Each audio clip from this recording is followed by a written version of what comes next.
Il y a 3 ans, j'ai été pris dans mon premier YouTube drama. Du jour au lendemain, je me suis réveillé avec des centaines de personnes qui m'attaquaient, qui m'accusaient et qui me menaçaient. À l'origine, une youtubeuse qui s'appelait Aude What the Fake et qui avait fait une vidéo d'enquête pour trouver l'auteur de la chaîne YouTube Lama Fâché. La vidéo se concluait en disant que c'était probablement moi avec ma photo, mon nom et le lien de ma chaîne YouTube. Comment est-ce que j'ai géré cette crise d'image? Comment est-ce que j'ai répondu? Comment se construit une fausse rumeur? C'est les questions que m'ont posées il y a quelques jours Victor Ferry quand il m'a interviewé dans son live. Je suis revenu pour lui sur cette affaire et il m'a autorisé à reprendre des images de ce live pour vous les montrer aujourd'hui. Donc si vous voulez savoir comment est-ce que je me suis sorti de cette situation, je vous raconte tout dans cet extrait. Je voudrais maintenant qu'on en vienne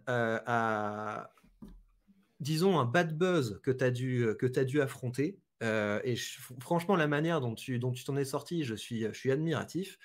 Alors, Antoine a été pris pour cible d'une vidéo YouTube, d'une youtubeuse dont on n'entend plus tellement parler d'ailleurs, qui s'appelait Aude What the Fake, qui a fait un documentaire à charge dans lequel elle prétendait que Antoine avait une double vie et que la nuit ou le week-end ou je sais pas quoi, il était l'animateur d'une chaîne qui s'appelle toujours, ça existe encore, qui s'appelle Lama Fâché et qui est un peu une chaîne comme ça de top complotiste poubelle.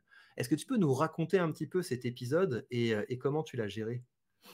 Ouais, alors le contexte était un peu spécial parce que j'étais à ce moment-là, j'avais acheté un van pour voyager, un van de camping et j'étais tout seul dans mon van, dans le désert, espagnol, donc vraiment au milieu de nulle part et la nuit tombe, donc je gare mon van en haut d'une falaise, il y a une vue qui est magnifique, mais tu vois, tu jamais hyper tranquille quand tu es tout seul dans ton van, isolé, que la nuit tombe et tout. Tu as besoin plus de réconfort que de stress et donc je me mets, devant YouTube en me disant: «Bon, bah, je vais me prendre un petit peu de réconfort sur YouTube» et là, je vois que, j'ai plein de commentaires de gens qui m'insultent, qui disent: «Ouais, on va te trouver, machin, on sait qui tu es», machin. Je fais: «Quoi?» Tu vois? Et en fait, évidemment, très vite, je remonte sur cette vidéo et donc je vois qu'il y a une enquête, de cette youtubeuse sur, qui est l'auteur de La Mafâché. Fâchée. C'est un peu une enquête bullshit, c'est-à-dire que c'est très très spectacle, très visuel. Elle met un bonnet péruvien et tout, elle se balade dans la rue pour essayer de faire quelque chose de visuel, quoi. Sauf que la conclusion de la vidéo, c'est bon, bah, je suis pas sûr, mais c'est très probablement ce gars-là. Elle montre ma tête, mon visage, etc. Et elle va au siège social de ma boîte, qui est évidemment une adresse publique, mais qui est pas mon adresse, puisque c'est une boîte postale qui est avenue des Champs-Élysées. J'ai plein d'amis entrepreneurs qui ont exactement la même.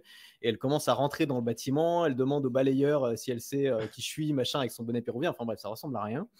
Et je vois ça et je me dis merde, putain, je m'attendais un jour à me faire attaquer pour ce que je fais, pour le fait que je sois un formateur en ligne qui vend des formations en marketing, ce qui est très contesté par beaucoup de gens.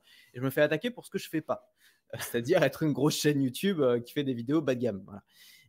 Et du coup, je ne m'attendais pas. Donc, au départ, j'ai été déstabilisé, évidemment. J'étais pas bien du tout parce que j'étais là, perdu dans mon désert, dans mon van, avec ce sentiment d'être menacé par la terre entière. Il y a toujours ce sentiment un peu de sidération, vraiment de stress, qui, je pense, est hyper instinctif. Tu vois, que l'être humain n'a pas. Quand tu es dans un être humain, tu vis dans une tribu à l'époque préhistorique et que d'un coup, tu te reçois des menaces de mort par tous les gens de la tribu, c'est généralement pas bon signe. Donc, tu as ce truc-là, tu es un peu pris à la gorge. Il y a ton instinct de survie là, qui se réveille. Et je me dis, en même temps, j'ai cette colère qui monte en moi. Parce que je me dis, putain, c'est pas moi, quoi, tu vois, j'avais pas prévu de me faire attaquer pour quelque chose que j'ai pas fait.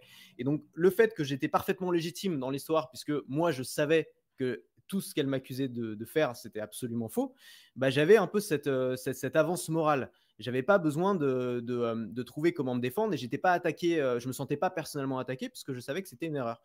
Et donc, rapidement, en fait, j'ai fait une vidéo réponse dans mon van. On peut toujours la voir sur ma chaîne YouTube. Je suis à l'intérieur de mon van en pleine nuit. Et j'ai fait cette vidéo réponse très rapidement avec quelques points que j'ai notés sur un papier pour essayer de montrer que, bah voilà, que son reportage, c'était n'importe quoi et que c'était pas crédible. En fait, je me suis surtout, au lieu d'essayer de me défendre et de dire non, c'est pas moi, j'ai surtout essayé de m'attaquer à la crédibilité de cette youtubeuse en disant regardez, c'est absurde, elle va à mon siège social, évidemment que j'y suis pas, c'est une boîte aux lettres. Elle sait même pas ce que c'est qu'un siège social, donc c'était quand même un problème. Et donc je fais cette vidéo. Et en fait, très vite, ça s'est plutôt arrangé. Et c'était assez drôle parce que tu avais des gens sur la vidéo de What the Fake en commentaire qui disait ouais, c'est sûr, c'est lui, machin, on va lui péter les jambes, tu vois. Et 5 minutes plus tard, je poste ma vidéo, je voyais les mêmes mecs dans mes commentaires qui disaient ouais, cette youtubeuse, c'est une menteuse, de toute façon, on a toujours cru en toi et tout. Et j'avais vraiment le sentiment, tu sais, d'être dans les Simpsons avec cette foule en colère, avec ses torches et ses fourches. C'est le dernier qui a parlé qui a raison, tu vois. Ouais, Et tout j'ai à un peu fait. eu le sentiment que la foule était assez manipulable et que le dernier qui a parlé et qui a été un peu persuasif peut se la mettre dans sa poche. Donc c'était Mm. intéressant d'observer ça. Et très vite aussi, j'ai reçu énormément de soutien de gens que je connais, de collègues, d'entrepreneurs, etc. Et ensuite, il y a d'autres gens qui ont fait des vidéos, dont Stan Leloup qui a fait une incroyable vidéo pour vraiment démonter son enquête. Et enfin, pour mettre un dernier clou dans le cercueil de cette rumeur, un gars qui s'appelle Sylvain qui a fait une autre vidéo dans laquelle il a réussi à trouver qui était vraiment derrière ça, en ayant la décence de ne pas donner son nom et son visage. Mais qui a fait une vraie enquête sur Internet pour essayer de trouver qui c'était. Et en fait, il faut savoir que la seule raison pour laquelle j'avais été suspecté, entre guillemets, d'être l'auteur de cette chaîne, c'est qu'il y a quelques années, j'avais un blog qui s'appelait La M'a Fâché. Et voilà, c'est le seul point commun. Et c'est comme quoi on peut monter pas mal de théories conspirationnistes à partir de pas grand-chose, parce qu'en fait, beaucoup de gens croyaient cette youtubeuse, alors qu'il n'y avait rien d'autre que ça, et des appels anonymes. Voilà, un appel anonyme, ça vaut strictement rien. N'importe qui, enfin, moi, je peux te faire un appel anonyme, transformer ma voix, personne, c'est pas une preuve. Et en fait, c'est très facile de manipuler les gens avec des coïncidences. Voilà, il suffit qu'il y ait une ou deux coïncidences, et hop, c'est bon, pour les gens, c'est la même chose. Alors que bon, le nom La M'a Fâché, c'est pas non plus un nom particulièrement bizarre, tu vois. Ça vient de Tintin, d'une BD de Tintin. Enfin, il n'y a rien de fou à ça, quoi. Est-ce que tu as hésité? Tu sais, est-ce que tu as eu ce moment où tu t'es dit si je réponds, je vais ajouter du buzz au buzz et ça va durer encore plus longtemps? Ou est-ce que tu t'es dit mais non, mais j'ai raison, je réponds? Non, parce que c'était le moment de répondre, tu vois. C'était le moment où tout le monde m'attaquait. Et je me suis dit, ils vont passer à autre chose si je réponds pas tout de suite. Ils vont oublier ce truc-là. Je me suis dit, là, je suis pris dans un YouTube drama, dans le YouTube drama du moment. Genre, tous les gros YouTubeurs ont entendu parler de ça. C'est marrant d'ailleurs. Quand je vais à des soirées YouTubeurs et tout, ils me connaissent de ça. Donc, je me suis dit, c'est le gros YouTube drama du moment. Il y a un momentum autour de ça. Je vais utiliser ce momentum pour retourner la crêpe. Voilà. Et donc, je n'ai pas beaucoup hésité. De toute façon, j'étais dans cette phase de stress, de colère. Il fallait que je me sorte de cette phase-là. Et j'avais pas envie de rester tout seul dans mon van comme un con à attendre de me faire insulter. Donc, il y avait ce truc-là d'urgence, de me dire, je me dépêche. Moi, je travaille plutôt bien dans l'urgence. Et donc, je me suis dit, il y a moyen que je fasse un truc potable. Là, je suis chaud. Là, tu sais, c'est bien. La colère, c'est une émotion qui est puissante. Hein. Elle peut détruire, mais elle peut aussi construire. Et donc, quand tu es dans cette émotion-là, il faut l'utiliser. Moi, j'étais dans cette émotion d'indignation.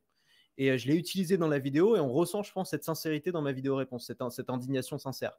Et c'était quelque chose que je voulais utiliser plutôt que prendre le recul, perdre cette émotion-là et avoir l'air beaucoup plus froid et calculateur. Et après, j'ai toujours été comme ça aussi avec mon audience, d'être très spontané. Moi, je me suis fait connaître grâce à des vlogs où je racontais ma vie, où je parlais de mes problèmes.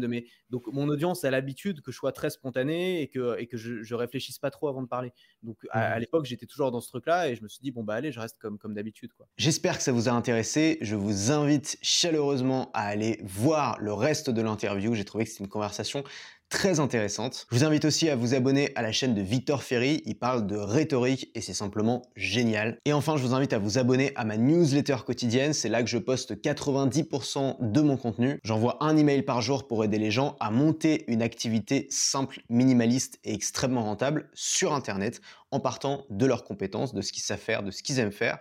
Donc si vous avez envie de gagner votre vie sur le web, c'est la newsletter qu'il faut suivre et c'est juste en dessous dans la description.